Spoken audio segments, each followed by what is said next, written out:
Hi guys, good morning, good morning.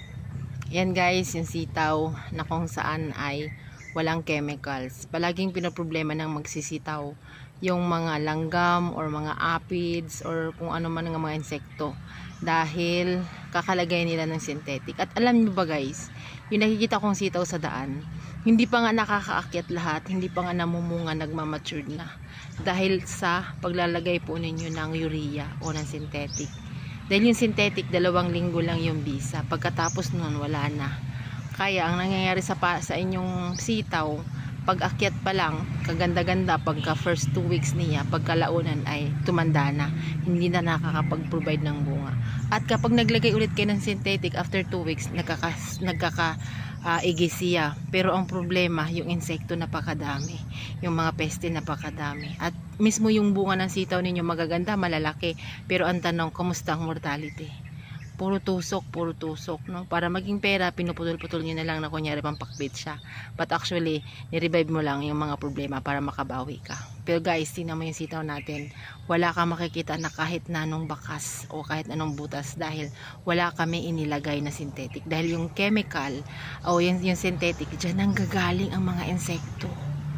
Bakit ka gagamit niyan kung alam mo naman nakakasira yan sa halaman mo? Unang-una guys, yung kakainin natin, huwag tayo maglalagay ng lason. Dahil ito, kakainin natin yan, tas lalagyan natin ng lason. Sinong nilalason natin? Di sarili natin.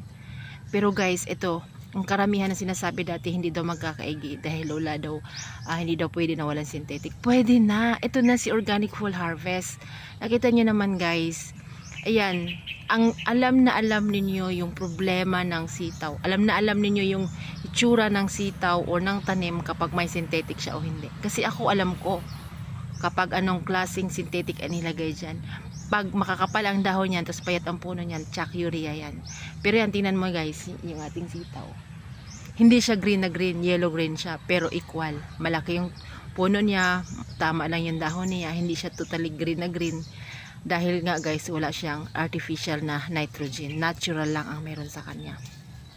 So sa kalagayan na yan guys, ng sitaw natin ay napakaganda. At higit sa lahat, alam natin sa ganyang kalagayan pa lang, alam na natin ang pupuntahan. At ang pinaka-importante dyan guys, kung sakali man na nagbebenta tayo ng mga gulay, huwag naman yung lason. Kasi ang akala ng iba, kaya sila kakain ng gulay kasi daw healthy, pampahaba ng buhay, yung pala dahil grabe ang pesticide at saka insecticide ang nilalagay natin. At saka yun lang iba yung malala, bago i-harvest nag-i-spray pa tayo para nga yung mga sumunod na mga ha-harvestin natin ay mapoproteksyonan. Naproteksyonan natin yung sitaw, yung hanap buhay natin guys. Pero yung kakain naman ng ating mga hinarvest, yung ating mga binenta ay hindi naman maganda para sa kalusugan ng karamihan. Kaya nakakalungkot. Pero huwag kayo dapat malungkot guys dahil mayroon ng solusyon dyan. Meron ng Organic Full Harvest na kung saan hindi nyo na kailangan maglagay ng lason sa inyong mga pananim. Na kahit kayo mismo na nagtanim, kaya nyo nang kainin. Dahil guys, may kilala akong farmer. Siya mismo hindi kumakain ng sarili niyang harvest. Dahil alam niya kung gaano ito nakakalason. Pero dahil sa Organic Full Harvest guys, masosolusyonan natin ang problema ninyo. Antabayanan ninyo ang mga sunod na pangyayari dito sa lugar na to. At para po makitaan po ninyo kung ano po ang gusto ninyong tanong, kung ano man gusto ninyong malaman, PM nyo lang po ako. O message nyo lang po kayo para ma-assist ko kayo. Sa lahat po ng klase ng crops ay pwede po natin i-assist. At sa gawing yan guys, inaroon si Ricky Brown. Mamaya na natin siya tatanungin.